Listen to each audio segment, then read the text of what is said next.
Can you remember the last time someone helped you? When you didn't even have to ask? Homework, check. Lunch, got it. Water bottle. I forgot. Oh, I packed it for you. Check the side pocket. Oh, thanks. Maybe it was working on a project.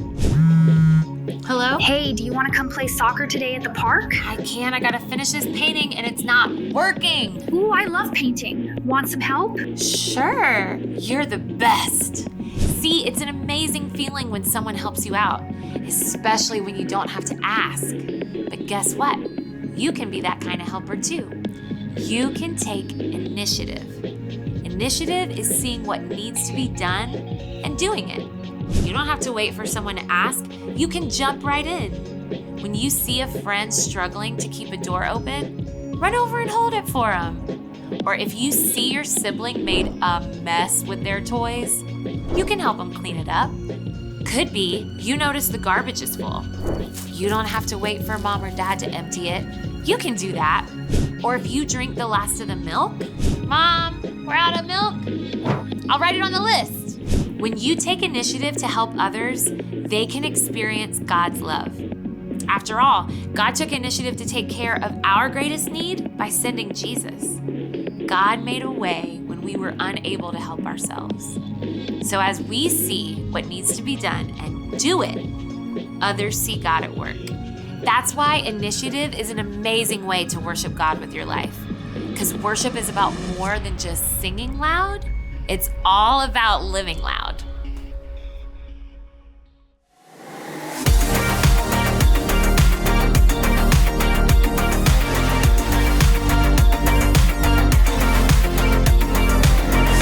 Help me, God, to see what you see. You are doing a great work in me. I've decided I can't stand still. No, you have given me purpose. All my heart is yours. All my life is yours. I will make a move for you, for you. All my heart is yours. All my life is yours. I will make a move for you. Make a move for you. Make a move. Make a move. Make a move for you. I will make a move. Make a move. Make a move for you. I will.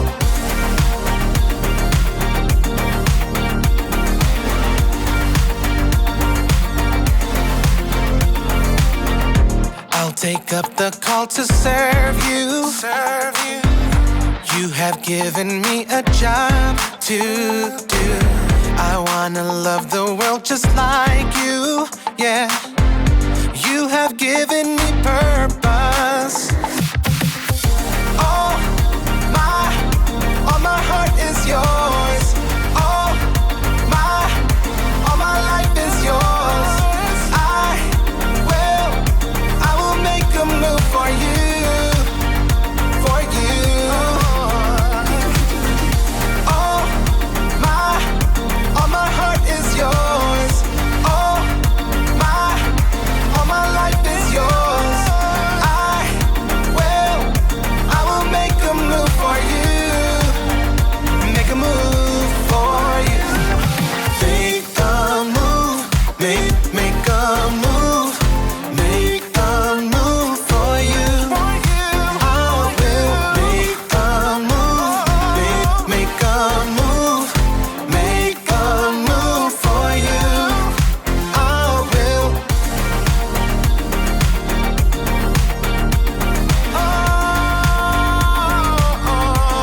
Make a move. May 2025. They walked into my office like a group of really cool kids, because they were. Hey there, Gumshoes. Welcome to Story Lab. This week, we're taking a look at the investigation of some talents, some that were used and some that never saw the light of day. Hey, that's really great, man. Keep practicing.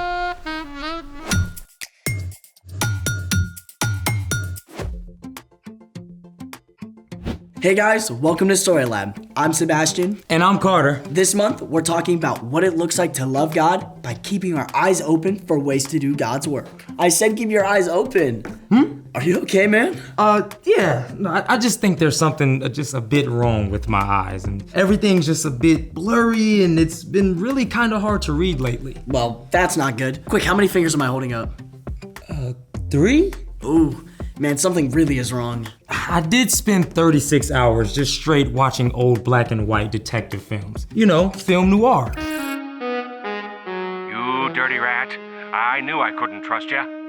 36 hours? Hey, man, those are really good films. No wonder your eyes are out of whack. Luckily for you, I know a little something about eyes. You see, the eye is made of many parts. There's the white part, called the sclera. There's the cornea, which helps the eye focus, and then the iris and pupil, which control how much light gets in. Right, so how do I fix my eyes? Well, normally, when people have trouble with their eyes, they get glasses, like me. However, I think I have a quick solution to your problem. Okay then, let's make it. Today, we're gonna make our very own water magnifying glass. Now, detectives use magnifying glasses to get a closer look at the evidence, but we'll be using it for a different purpose. To start, you need a plastic 2-liter bottle, a marker, and something to draw a circle with, a pair of scissors, and some water. Step 1, draw out a medium-sized circle on the bottle. Step 2, use scissors to cut out the circle. And remember, always get an adult's help when using sharp objects. Let me help you. You sure? Yeah. Oh, okay.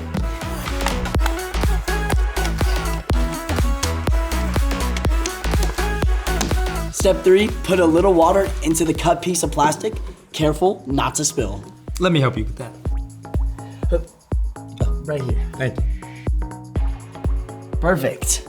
Are you sure? Is that enough? Yeah, and voila, that's our water magnifying glass. Wait, that's all there is to it? Yeah, that's it. Now, let's refocus your eyes. I'm so ready. All right, I'm gonna show you a few objects. You ready? Okay, I'm ready. All right, what do you see? A ball? All right, now let's use the magnifying glass and look closer. Okay. Okay, well, it's round and it has a really bumpy texture. It could be, it's an orange, the fruit. Yeah, I mean. you got it right. Okay. Now, how about this one? A rock of some sort? All right, let's look closer. Okay. Okay, so it's not really a normal rock, I see. It has this weird, like, shell pattern. Okay. It's a fossil, right? Yeah, you got it right. Yes. All right, now, the last challenge. Are you ready? I'm ready. All right, super hard. Let's do it. All right, what do you see? Oh, this is tricky. It's like pinkish with all like these white dots all over it. All right, let's see if you can get this one. Okay, magnifying glass activated. Okay, so it's has like this smooth texture with like all these white dots over it. It has a sweet smell. Okay, you know, based on my deductions, it can only be a strawberry cake pop. Boom, you got it right. Yes, I did it. And to be honest, my eyes feel so much better. Well, I figured you just needed something to help you focus. Though, maybe lay off the movie marathons until your eyes are rested. Thanks. Though, I still love my detective stories. Well, speaking of stories, it's time for The story before the story. Today, we're in the book of Matthew. Near the end of the book, Matthew recorded details from the final week before Jesus died and returned to life. After riding into Jerusalem on Palm Sunday, Jesus went up to the Mount of Olives. There, he told his followers stories or parables that explained what the kingdom of God is like. Parables use everyday objects and situations to share a deeper truth. The stories Jesus told help people think for themselves, make connection, and remember what he said. Which is where our story starts. Take it away. everyone, I'm Padma. Hope you've got your magnifying glasses because today's story has us searching for something that should have never been hidden. Jesus knew that he didn't have much time left with his followers before he would give up his life. So, when he went up to the Mount of Olives, he told his disciples several parables, including this one. Here is what the kingdom of heaven will be like. If Jesus told the story today, it might sound something like this. A rich man was leaving on a long journey. He sent for his servants and handed each of them some money to take care of while he was gone. To the first servant, he gave 5 talents, or bags of gold. To the second, he gave 2 talents, and to the third, he gave 1 talent.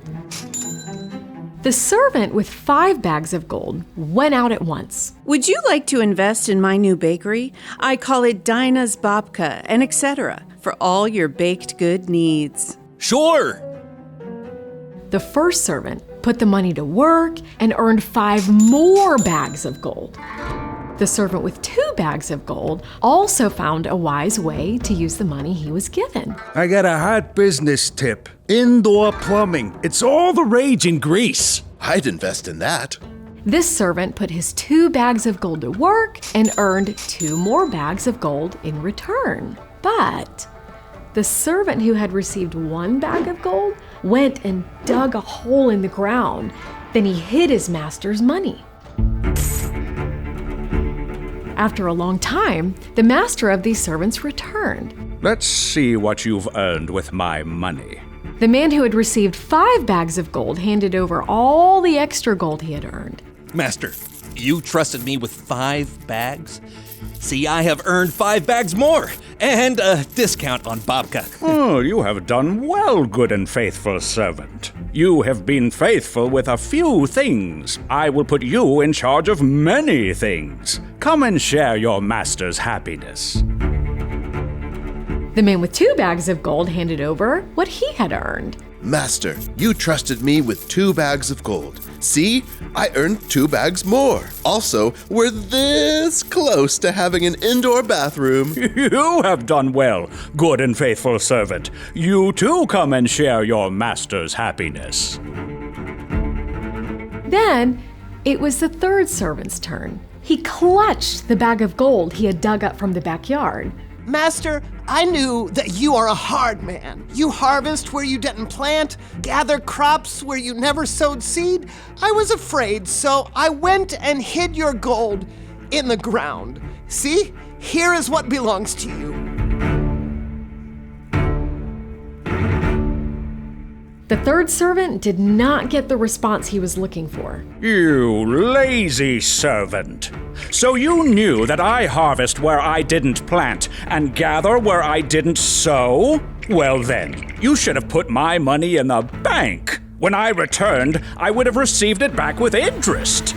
Take the bag of gold from this man and give it to my servant with 10 bags of gold. No! I thought I was playing it safe. Everyone who has will be given more. And what about anyone who doesn't have? Even what they have will be taken away from them. Throw that worthless servant out.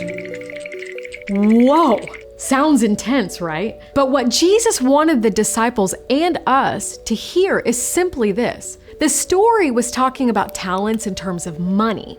We may not have much money, but God has given each of us unique talents and experiences, whether it's a lot or a little. And we're responsible to use what we've been given to make a difference in the world around us. The end. Yikes, I wonder what I would have done with a whole bag of gold. Yeah, I mean, it's easy for us to say that we would have done something amazing with it. But honestly, I don't know. Well, the story is really about whether the servants were willing to use what they'd been given in the first place. So, what's our part in the story? God has given each one of us different gifts, whether it's our talents, time, life experiences, or even our stuff. And God wants to help us make good use of those things. But it takes initiative. An initiative is seeing what needs to be done and doing it. So how do we put that all into practice? Well, the first step is to figure out what gifts you have. If you're not sure, ask a parent or friend or grown-up who knows you well. Oh, if you're good at math, you could help a friend with their homework. Or if you're good at drawing, you could draw somebody a card and brighten up their day. Yeah. Exactly.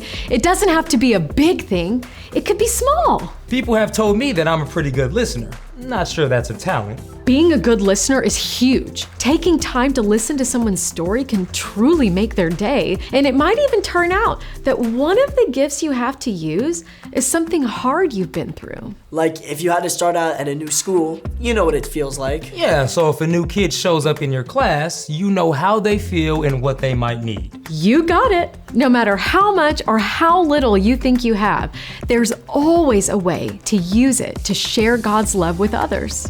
Thanks, Padma. Thanks. Until next time! So, here's the thing. Look for ways to use what you've been given. Whether it's a skill at art, math, sports, being a good friend, or just about anything. Speaking of being a good friend, I made us a little treat. Wow. I have never seen Noir cake pops before. Stick with me, kid. I'll show you a whole new world, you see? Thanks for joining us in the Story Lab. See you next time. So, Noir movie marathon? You just had one. Fine, then give me back the cake pops. No. Okay, what about one movie? This kid's a tricky one, you see?